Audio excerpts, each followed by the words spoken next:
कई लोगों को ये डर है कि मैंने 3 पूरी नहीं खाई और 2 खाई ना तो रात तक मैं मर जाऊंगा। कोई मरने वाले नहीं है। 40 दिन तक बिना भोजन आप जिंदा रह सकते हो, 40 दिन तक। तो 9 दिन में कोई मरने वाले नहीं है भाई। शिकायत मत करना, मुझे ये मिला, वो नहीं मिला, वो नहीं हुआ। बाकी प्राइवेटली कह देता हूं, किसी को कहना नहीं है बाहर, प्राइवेटली बता देता हूं, आपको नींबू का अचार चाहिए ना, मेरे पास से ले जाना, मैं बरनी लेकर आया हूं। अरे भाई मिले ना मिले, मैं तो अपने घर से ले आया हूं मैं।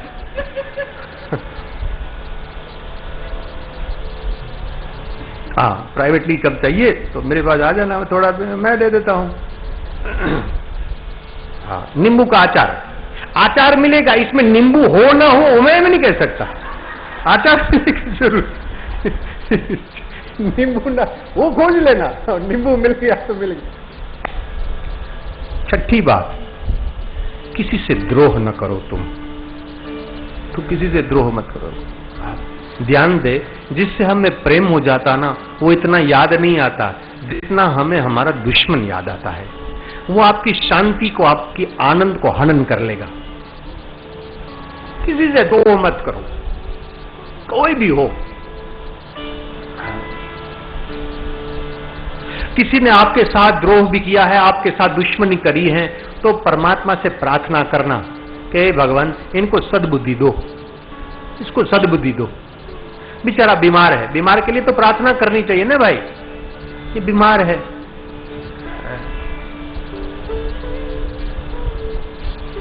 दृष्ट्वा कुमुदन्तमगण्डमण्डलम् रमान्नाभं नवकुङ्कुमारुणम् वनं च तत्कोमलगो विरञ्जितम् जगोकलं वामदृशां मनोहरम् अजगोकलं वामदृशां मनोहरम्। ऐसा है ये परमात्मा। वो स्वयं सुंदर है तो वो सुंदर बजाएगा, वो स्वयं सुंदर है तो उसकी लीला भी सुंदर होगी। उसका स्वभाव आनंदित है तो वो जो भी कुछ करेगा वो आनंद ही देगा। इसीलिए आचार्यों ने कह दिया, सर्वे चांश कला पुंसः कृष्णस्तु भगवान स्वयं।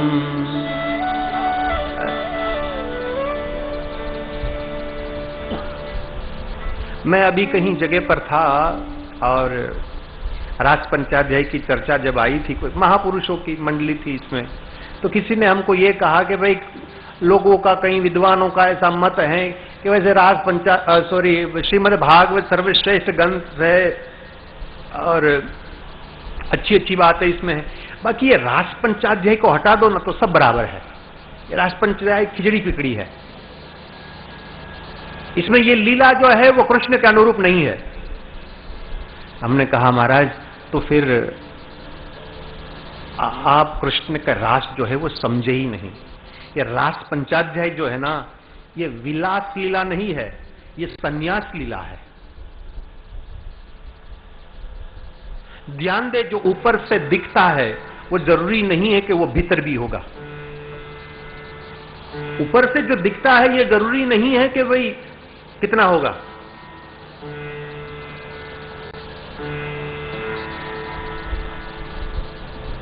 आदमी ने बढ़िया सा सूट पहना हो, सूट टाई सूट दिखते हो, बहुत बढ़िया दिखते हो, तो ये मत समझना कि भाई सब बराबर है। आपको क्या पता है अंदर जो बनियन पहने इसमें कितने छेद है?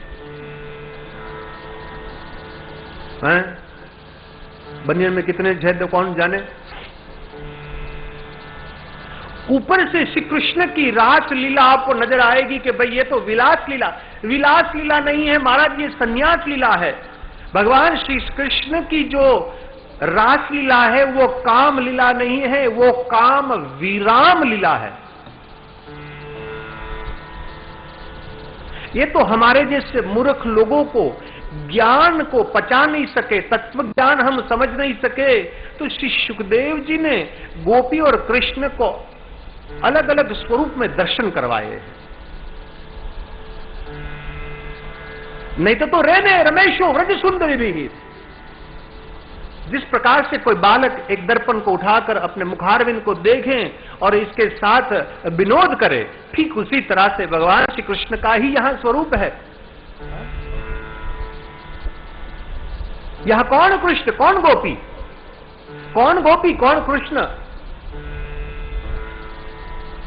इसी रास पंचाध्याय में ही गोपी ने योगियों के महावाक्य को सिद्ध कर कर ये कह दिया, कृष्णो हम पश्यत गतिम ललिताम इति तन्मनाः।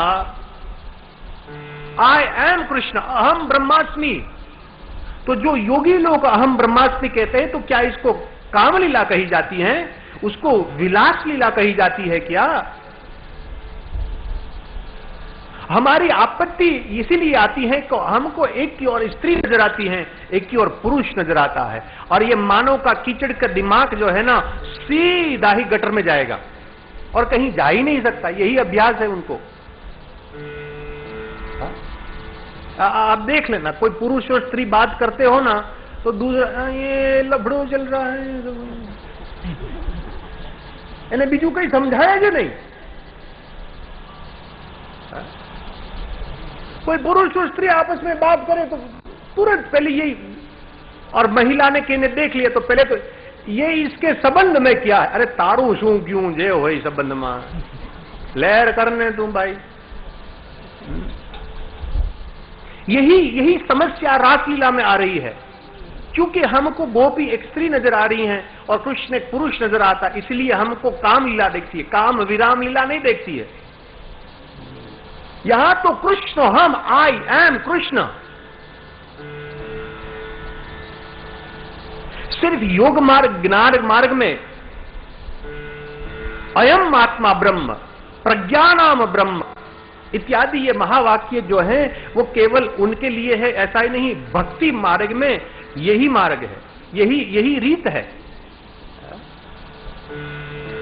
सब लोगों ने ये कह दिया है कि हाँ भाई, ये मीरा जो है ना, वो तो द्वारिकाधीश में जाकर समा गई और वो कभी वापस नहीं आई। जय हो चमत्कार। अरे क्या चमत्कार, तुम क्या समझते हो? वास्तव में मीरा ही कृष्ण है, कृष्ण ही मीरा है। मीरा कहती है कृष्णो हम, आई एम कृष्ण, इसलिए उनका स्वरूप बिंदु सिंधु में मिल गया। जो योगियों कहते हैं अहम ब्रह्मास्मि, घटना घटी है भाई। तो ये रास लीला जो है उसको आप काम लीला मत समझो। तुम देह को मत देखो, तुम देव को देखो, देव को देखो। और वैसे ही कोई गलत अर्थ न करे भाई, हमारे कोई दुश्मनी थोड़ी ना, हमारे कोई लड़ाई झगड़ा किसी से थोड़ा ना करना है। बाकी ये श्रीमद् भागवत जो है ना, वो संसारियों का ग्रंथ नहीं है महाराज। एक एक स्कंद जब पूरा होता है तो जो कथावाचक होते हैं लोग, वो इति करने में शब्द का प्रयोग करेगा कि इति श्रीमद् भागवत पुराणे वैयासिक्याम अष्टदश सहस्राम परमहंस संहितायाम। ये परमहंसों की संहिता है, ये गृहस्थी संहिता नहीं है महाराज। क्योंकि गृहस्थियों का मन जो है वो जिस तरह से एक भंवर फूल के ऊपर मंडराता है, ठीक उसी तरह से गृहस्थियों का मन जो है विषयों के ऊपर ही मंडरा रहता है। और तुम्हें वही दिखाई देगा जो तुम्हें अभ्यास है, तुम्हारे मन में वही विचार आएगा जो तुम रोज देखते हो। तुम जो सोचते हो वही हर चीज में तुम्हें दिखाई देगा, और चीज कुछ आएगी नहीं। एक मैटरनिटी समझते हो ना, वो प्रसूति गृह, बराबर ना, बच्चे का जन्म होता है वो। तो एक वेटिंग रूम में, एक इंतजारी कमरे में एक साथ में 5 पुरुष बैठे थे, जिसकी पत्नी बच्चे को जन्म देने, इसमें हमारे फोकटलाल भी बैठा था। ये तो होए ने भाई। तो बैठो भाई, एक साथ में 5 आदमी बैठे हैं भाई, 5 आदमी, और फोकटलाल भी बैठा है इसमें, प्रसूति गृह में, वेटिंग रूम में बैठे हैं। कभी भी बच्चा का जन्म तो कभी भी हो सकता है, तो कोई पानी पी रहा था, कोई कॉफी पी रहा था, कोई माला कर रहा था, कोई चिंता कर रहा था, कोई चल रहा था। ऐसे वेटिंग रूम में होता है ना, कब बच्चा होगा, कब होगा। तो कुछ समय के बाद इस वेटिंग रूम में 5 आदमी, जहां फोकटलाल भी था, एक नर्स छोटे बच्चे को लेकर आई, बधाई हो बधाई हो। तुरंत फोकटलाल ने बच्चे के सामने देखा, ये मेरा बच्चा है, मेरा बच्चा है। बाकी 4 ने कहा कि अभी तक तो नर्स बोली नहीं किसका बच्चा है, और तू कैसे देख कर कह दिया कि भैया मेरा बच्चा है। बोले ये बच्चा मेरा है, देख लो इसकी शकल सूरत देख लो। और सब लोगों ने देखी, बच्चा एकदम कारा था, बिल्कुल कारा। तो बोले तू शकल सूरत देखकर तू कैसे मान गए? बोले मेरी पत्नी जो भी पकाती है जला देती है। फजेती आउज करे रोज, सड़गावी नाखे, रोटली सड़गावी नाखे, दाल सड़गावी नाखे, बच्चा नहीं सड़गावी नहीं खोलियो। से हमारी फजेती माफ करे हमें। जय हो। आपको जो अभ्यास है ना वही आपको दिखाई देगा और कुछ नहीं दिखाई देता। ये रास लीला जो है महाराज, हम आपको कहना चाहते हैं ये काम लीला नहीं है, इसलिए ये संसारियों की संहिता नहीं है, परमहंस संहितायाम। ये परमहंस यानी जिसका मन संसार से ऊपर उठा हुआ है प्रभु के साथ जो जुड़े हुए हैं।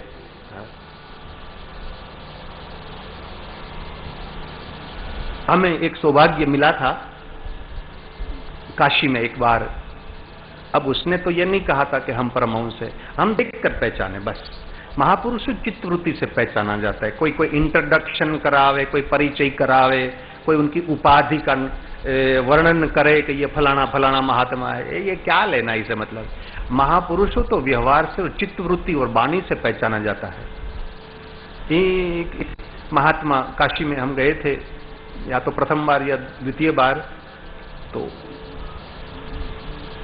गेट के अंदर बंद कर रखा था, 4 पाई के ऊपर बैठे थे।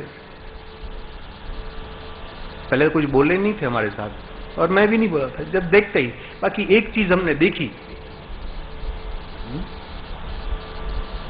आवाज भी नहीं निकल रहा था, होंठ फड़फड़ कर रहे थे। तो ये होंठ फड़फड़ में से जो होता है ना, खग जाना ही खग की भाषा, इसमें से कुछ निकल रहा था। उच्चारण नहीं कर रहे थे, हमको सुनाई देता था।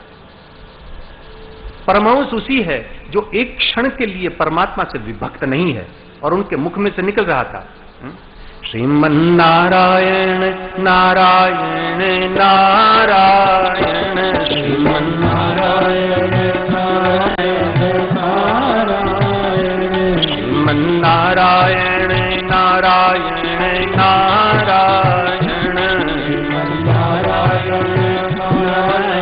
नारायण, सत्यनारायण